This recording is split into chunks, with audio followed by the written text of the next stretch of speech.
চোরের কাছে ধর্মের কাহিনী বলে তো লাভ হয় না, হয় কি? লাভ হয় না, বড় আফসোসের বিষয়।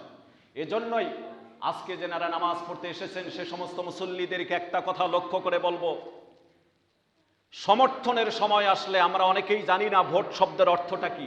ভোট শব্দটার অর্থই হচ্ছে কাউকে সমর্থন করা। কি করা ভাই? সমর্থন করা, কাউকে সাপোর্ট করা। তো ৫-৬টা অর্থের ভিতরে প্রথম অর্থটা দাঁড়ায় কাউকে সমর্থন করা।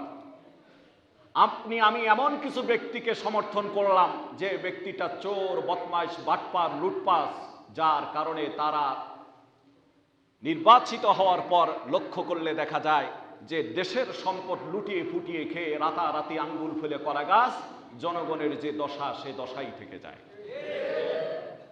নির্বাচন করার সময় চিন্তা চেতনা করার দরকার। আল্লাহ পাক আমাদেরকে সহি বুঝ দান করুক, বলুন আমিন।